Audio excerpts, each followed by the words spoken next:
Assalamualaikum warahmatullahi wabarakatuh. Halo kawan-kawan. Oke, kali ini kita akan bahas lagi nih menuju Pilpres 2024 sebab ada yang menarik kawan-kawan. Jadi kita kali ini bahas lagi nih tentang Pak Ganjar Pranowo. Iya, sudah banyak sekali video kita yang membahas masalah Anies. Kali ini kita akan bahas lagi nih tentang Pak Ganjar Pranowo. Nah, saya pikir pendukung Pak Ganjar yang nonton ini itu lebih bagus lagi. Karena Pak Ganjar ini sebenarnya rawan juga itu. Banyak sekali kasus yang menjeratnya, khususnya kasus Wadas ini. Itu eksponen PKM IPB itu 77/78. Catatan buruk Pak Ganjar saat jadi Gubernur Jawa Tengah itu. Nah, inilah yang saya pikir menjadi sesuatu yang bisa menjegal langkah Pak Ganjar jika memang masyarakat Jawa Tengah khususnya di Wadas ini itu menuntut lebih jauh itu, apalagi sekarang ini masyarakat di sana juga tengah bersikuku untuk mempertahankan ladang mereka, untuk mempertahankan lahan mereka. Nah, saya pikir ini yang diinginkan oleh mereka, bahwa Pak Ganjar harus meminta maaf kepada mereka karena telah menghancurkan seluruh mata pencarian masyarakat Wadas, dan ingin katanya dibangun beton di situ, bendungan katanya. Tetapi sejauh ini belum ada semacam transaksi yang berhasil di masyarakat Wadas dengan pemerintah, yakni Pak Ganjar khususnya itu. Selain kasus Wadas, sebenarnya masih banyak lagi. Salah satu contohnya ada kasus Kendeng itu kan, itu sudah lama sebenarnya, tetapi yang seharusnya lebih membaik di masa Pak Ganjar 10 tahun lah, belum ada tanda-tanda membaik, bahkan semakin buruk itu. Nah, inilah yang saya pikir situasi-situasi kasus agraria di Jawa Tengah yang belum beres sejauh ini itu di masa Pak Ganjar. Dan saya pikir ini yang harus diantisipasi secepatnya oleh Pak Ganjar, kawan-kawan. Coba kita bahas lebih dalam lagi.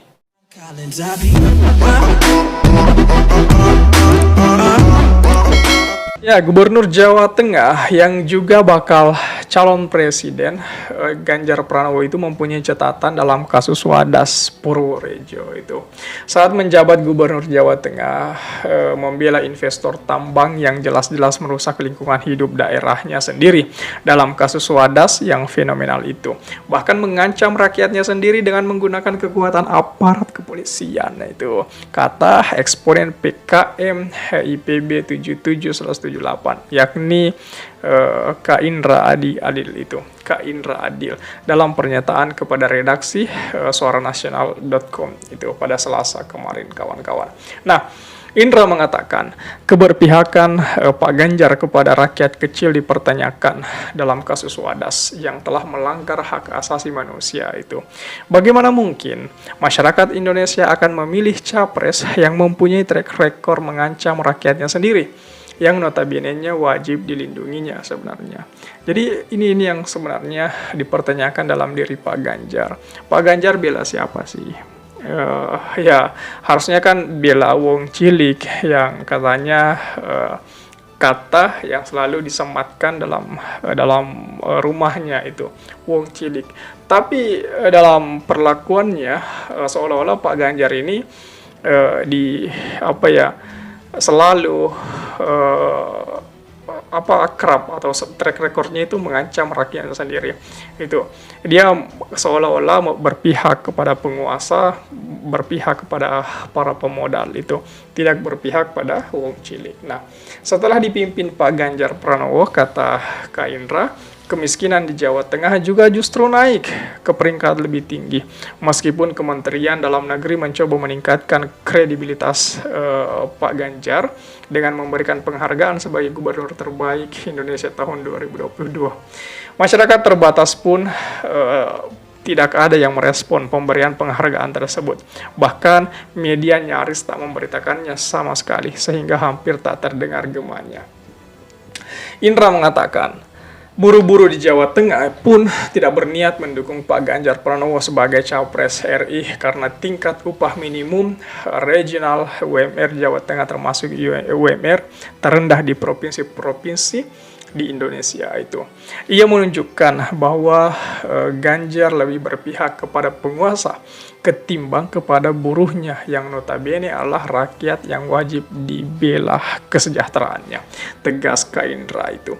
Nah, Pak Ganjar juga dikenal sebagai pegiat media sosial mania yang rajin berkomunikasi dengan masyarakat secara tulisan dan rasan itu. Sehingga lupa berhubungan langsung dengan rakyatnya sendiri secara lisan dan perasaan itu. Sesungguhnya ini sangat menyedihkan. Oleh karena itu, Pak Ganjar itu biasanya banyak tidak mengetahui kondisi rakyatnya sendiri, baik kondisi kesejahteraan maupun kondisi jalan-jalan raya di wilayahnya. Tidak heran, bila datang musim hujan, wilayah-wilayah di Jawa Tengah menjadi langganan kebanjiran. Bahkan di ibu kota provinsinya sendiri, Semarang itu selalu menjadi parkiran air di setiap musim hujannya. Jadi banyak sekali sebenarnya hal-hal yang masih harus dibenahi oleh Pak Ganjar di Jawa Tengah sebelum melenggang menjadi capres, sebelum melenggang berkampanye menjadi capres. Masih banyak lagi kasus wadas, UMR yang rendah, tingkat kemiskinan yang meningkat. Jadi banyak sekali. Kemudian sehingga dari sinilah Pak Ganjar bisa dicap sebagai sosok pemimpin yang lebih membela penguasa daripada buruhnya. Kenapa? Karena tingkat UMR atau upah para pekerja buruh itu sangat rendah di Jawa Tengah itu. Inilah yang sebenarnya dikecewakan oleh masyarakat Jawa Tengah, sehingga wajar jikalau Jawa Tengah saat ini sudah banyak yang ingin atau yang memilih untuk mendukung Pak Prabowo ataupun Pak Anies ketimbang mendukung Ganjar Pranowo. Karena mereka sudah rasakan bagaimana kepemimpinan Pak Ganjar selama 10 tahun menangani Jawa Tengah. Ya, banyak sekali kasus-kasus dan semacam banyak sekali kekurangan lah istilahnya. Bukan lebih dari sekedar kekurangan, tetapi memang banyak sekali kasus yang dibuat oleh Pak Ganjar selama memimpin Jawa Tengah itu. Nah, belum lama ini, sekali lagi kita ulang bahwasanya kasus wadas itu, kawan-kawan. Kasus wadas ini sebenarnya yang dikecewakan oleh masyarakat bahwasanya mereka seolah-olah masyarakat di bagian wadas itu yang melawan itu seolah-olah semacam diintimidasi oleh beberapa pihak itu. Jadi saya pikir inilah yang sebenarnya dikecewakan oleh masyarakat Jawa Tengah terhadap kepemimpinan Pak Ganjar itu. Nah, sekarang saya kembalikan kepada kawan-kawan. Setelah kita melihat banyak sekali celah Pak Ganjar di Jawa Tengah ini, mulai dari kasus wadas, UMR yang rendah, tingkat pengangguran yang tinggi, kemudian apalagi ini, banjir yang tidak tertangani, kemudian di samping masyarakatnya yang banyak miskin, tiba-tiba para pejabatnya pamer NMAX merah itu. Jadi saya pikir hal-hal seperti itu jelas menyakitkan hati masyarakat tentunya itu, karena melihat bahwa pajak yang mereka pajak yang mereka bayarkan selama ini ternyata untuk dibelikan NMAX merah itu. Jadi saya pikir hal-hal seperti ini tentunya menjadi semacam power untuk kemudian kelak membuat Pak Ganjar kalah di Pilpres 2024 nanti. Nah, bagaimana tanggapan kawan-kawan mengenai hal ini?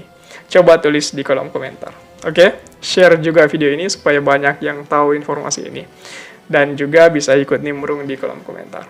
Oke kawan-kawan, jadi saya pikir itu saja dulu. Terima kasih telah tiba di sini. Jangan lupa subscribe agar tidak ketinggalan pada video selanjutnya.